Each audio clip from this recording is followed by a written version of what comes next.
Hello दोस्तों, नमस्कार। YouTube की HP math by RP channel पर आपका हार्दिक स्वागत है।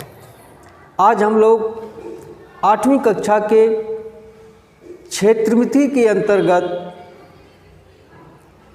बेलन का आयतन और वक्र पृष्ठ और संपूर्ण पृष्ठ ज्ञात करना सीखेंगे। तो आइए पहले हम लोग देखते हैं बेलन क्या होता है।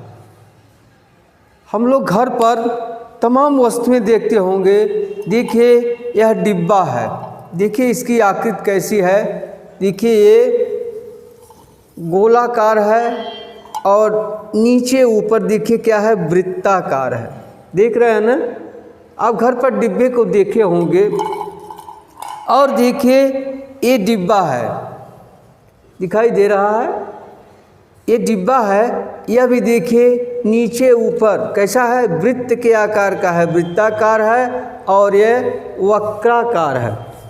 देख रहे हैं ना। और देखिए यह लोहे की राड है, छड़ है। देखिए ये भी क्या है, वृत्ताकार है, नीचे ऊपर वृत्ताकार, और यह क्या है, इसका आकार वक्र के आकार का है। ठीक। और देखिए ये भी एक राड है, छड़ है। देख रहे हैं ना, यह भी इसका आकार कैसा है, वक्र आकार का है, ऊपर नीचे वृत्त के आकार का है। ठीक है। अब आइए देखिए, घर पर आप देखते होंगे रोटी किससे बनती है, बेलन से। देखिए ये बेलन का चित्र है। देखिए हैंडल होता है हाथ पकड़ने के लिए, यह बेलन कहलाता है। यह गोलाकार होता है, देखिए इतना लंबा होता है। और आप देखते होंगे घर पर तमाम वस्तुएं, जग देखे होंगे, वो भी बेलन के आकार का होता है। अब आइए देखिए यह क्या है, एक आयताकार कागज का टुकड़ा है। इसी को मोड़कर हम देखिए बेलन बना दे रहे हैं। देखिए इस तरह से इसको मोड़ देंगे तो ये क्या बन गया, देखिए बेलन बन गया। ये क्या बन गया, बेलन बन गया। देखिए यह क्या बन गया है, यह बेलन है। अब बेलन किसे कहते हैं, अब बेलन की परिभाषा आपको आनी चाहिए। देखिए यही है एक दफ्ती का टुकड़ा, इसके एक भुजा को स्थिर रखकर, देखिए यही न है, एक आयत का टुकड़ा है, इसके एक भुजा को स्थिर रखकर, एक भुजा को स्थिर रखकर क्या करते हैं हम, इसको इस तरह से घुमाते हैं।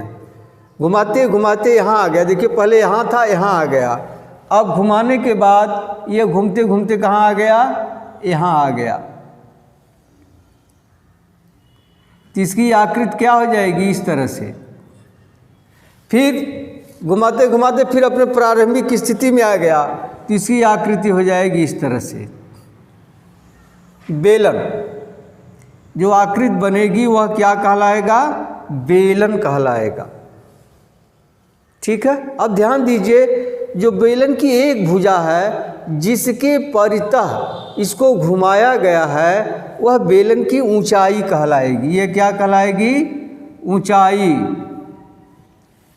जिसके परितः घुमाया गया है और जिस भुजा को घुमाया गया है, जिस सिरे को घुमाया गया है, वह बेलन की त्रिज्या कहलाती है। क्या कहलाती है, देखिए यहाँ से लेकर यहाँ तक यह क्या कहलाती है, त्रिज्या। अब आप जान गए हैं निचला सिरा इसका कैसा होता है, वृत्त के आकार का, और ऊपरी सिरा कैसा होता है, वृत्त के आकार का।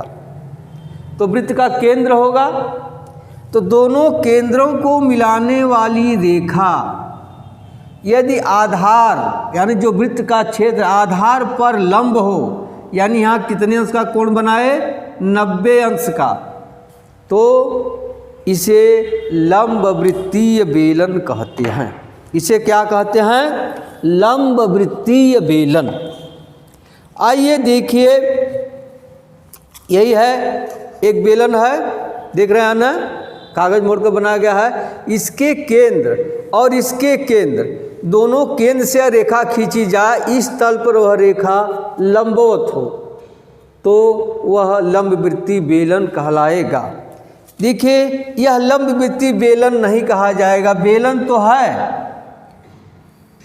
अगर इस तरह से है यह बेलन है, लेकिन लंबवृत्तीय बेलन नहीं है, क्योंकि इसके केंद्र से मिलाएंगे तो इसके आधार पर 90 अंश का कोण नहीं बनाएगी। समझ में आ गया होगा। अब जरा देखिए दूसरा उदाहरण। देखिए एक बेलन है, देख रहे हैं ना, एक छोटा सा गड़ारी समझ लीजिए, यह बेलन। देखिए इसका आधार क्या है, वृत्त के आकार का है और इसकी यह ऊंचाई है। अगर बेलन को हम काट दें छोटे छोटे टुकड़े में, देखिए इसको काट देंगे तो क्या बन जाएगा, वृत्ताकार क्षेत्र। फिर इसको अगर हम काट दें तो क्या बन जाएगा, वृत्ताकार क्षेत्र। फिर इसको काट दें हम, देख रहे हैं ना, तो क्या बन जाएगा, सब जो है वृत्त है। यानी एक ही त्रिज्या के कई वृत्त आपस में जोड़ दिए जाएं, जिस प्रकार जो आकृति बनती है वह बेलन बनती है। एक ही त्रिज्या के कई वृत्तीय क्षेत्र आपस में सटा सटा कर रख दिए जाएं तो क्या बन जाता है, बेलन। और कैसा बेलन बनता है, लंबवृत्तीय बेलन। तो आप जान गए होंगे लंबवृत्तीय बेलन किसे कहते हैं। ऐसा बेलन जिसके दोनों सिरों के केंद्रों से मिलाने वाली रेखा आधार पर लंब हो, उसे लंबवृत्तीय बेलन कहते हैं। अब आइए लंबवृत्तीय बेलन का आयतन निकालना हम लोग सीखते हैं। लंबवृत्तीय बेलन का आयतन कैसे निकाला जाता है। देखिए हम जानते हैं घनाभ का आयतन, घनाभ का आयतन बराबर होता है लंबाई गुणे चौड़ाई गुणे ऊंचाई, यही ना। अब देखिए लंबाई गुणे चौड़ाई क्या है, यह हो गया क्षेत्रफल, यानी क्या, आधार का क्षेत्रफल गुणे ऊंचाई। अब इसी की सहायता से इसका हम आयतन निकालना सीखेंगे। आइए देखते हैं। अब यहाँ हो जाएगा बेलन का आयतन बराबर होगा आधार का क्षेत्रफल गुणे ऊंचाई। अब आप देखिए बेलन का आधार कैसा होता है, वृत्त का क्षेत्रफल। आधार कैसा होता है, वृत्तीय आकार का, यानी क्या होगा, आधार वृत्त होगा तो वृत्त का क्षेत्रफल, वृत्त का क्षेत्रफल क्या होता है, पाई गुणे त्रिज्या का वर्ग। अब गुणे ऊंचाई, अब यहाँ हो जाएगा पाई, त्रिज्या को r से प्रदर्शित करते हैं, r स्क्वायर h। यही हो गया बेलन का आयतन। अब जानते हैं आयतन की इकाई होती है घन सेंटीमीटर। क्यों, देखिए r है त्रिज्या, इसकी इकाई होगी सेंटीमीटर, तो यहाँ घाते 2 लगा है, 2 बार है सेंटीमीटर सेंटीमीटर। h भी ऊंचाई है, इसकी भी इकाई सेंटीमीटर है, 3 बार सेंटीमीटर हो गया। गुणा करेंगे तो क्या हो जाएगा, घन सेंटीमीटर या घन मात्रक। अब मात्रक की जगह मीटर भी हो सकता है, डेकामीटर भी हो सकता है, माने कोई भी इकाई हो सकता है। यही हो गया बेलन का आयतन। अब आप जान गए होंगे।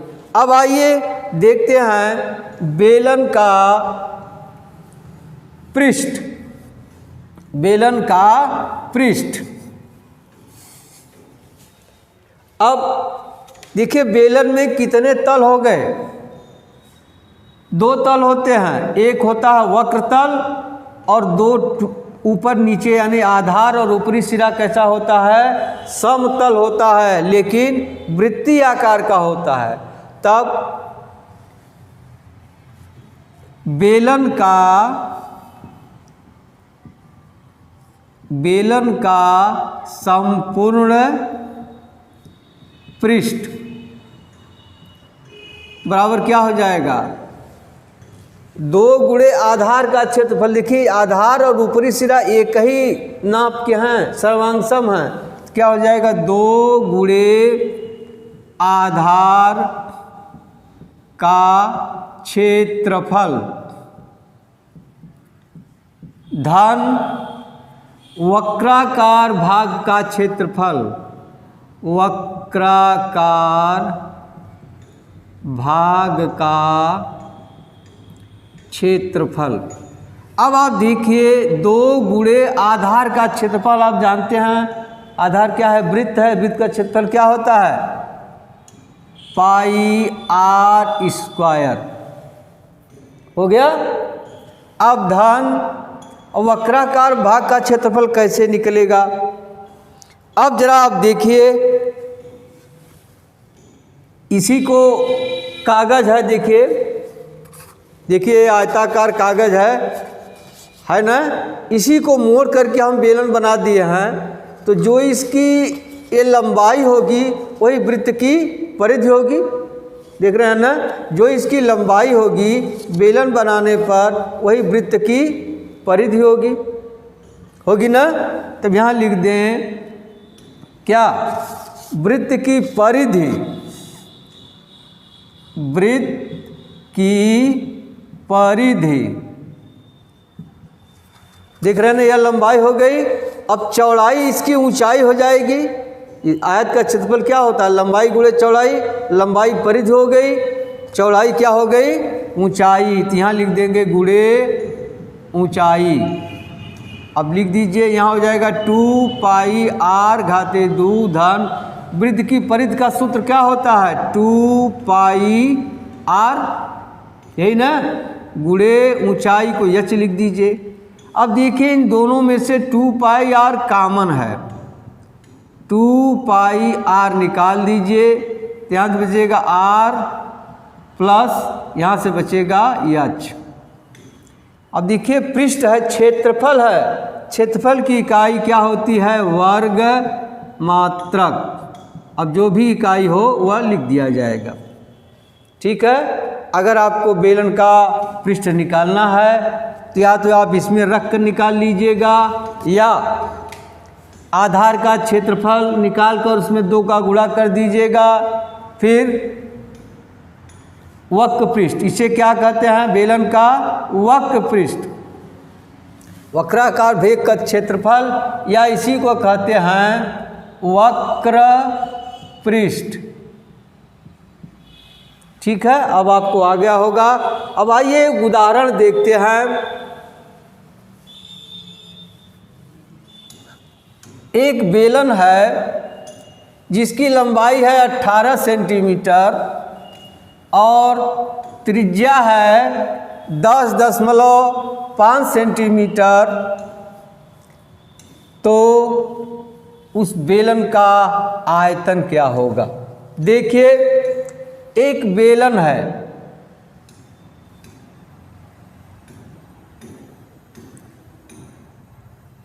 इसकी ऊंचाई या लंबाई कहिए 18 सेंटीमीटर है और त्रिज्या है 10.5 सेंटीमीटर।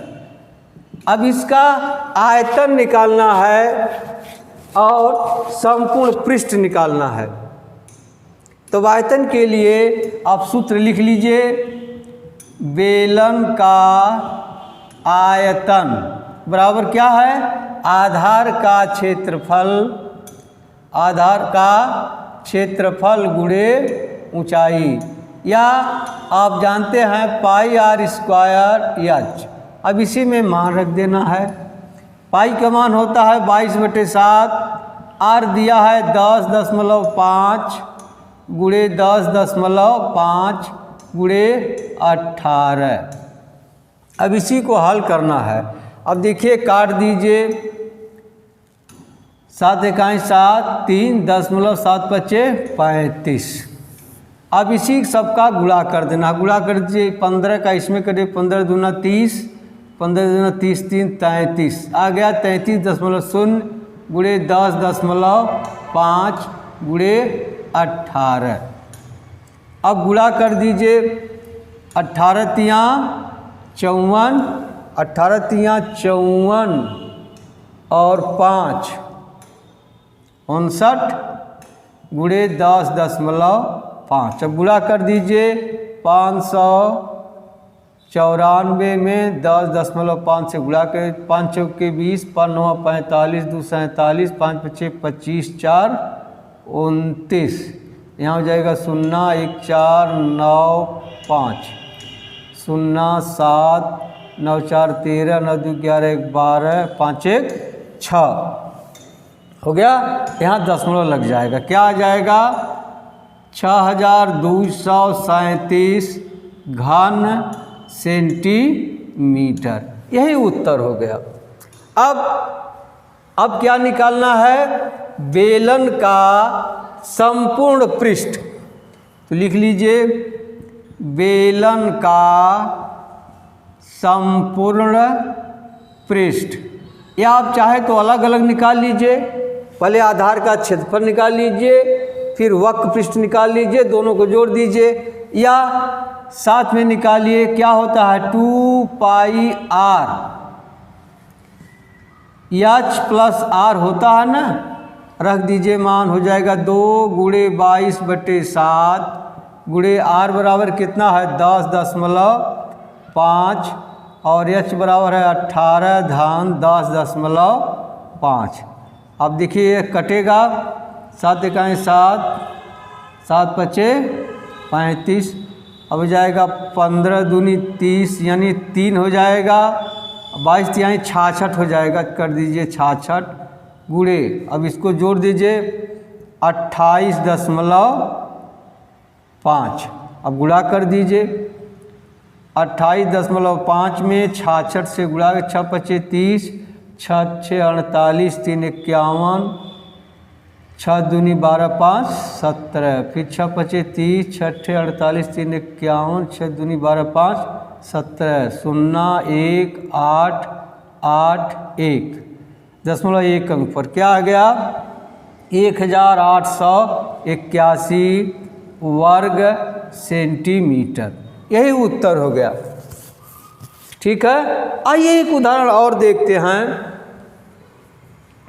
अगला उदाहरण है 550 घन सेंटीमीटर लोहे से 550 घन सेंटीमीटर लोहे से 1 सेंटीमीटर व्यास की कितनी लंबी सरिया बनाई जा सकती है। देखिए 550 घन सेंटीमीटर लोहा है और 1 सेंटीमीटर व्यास की सरिया बनानी है। कितनी लंबी सरिया होगी, क्या करेंगे, मान लीजिए h मीटर लंबी सरिया बनती है, माना h सब मीटर है या सेंटीमीटर है, सब सेंटीमीटर है,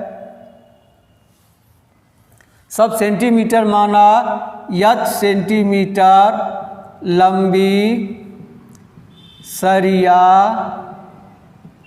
बनती है, ये आप लिख लेंगे।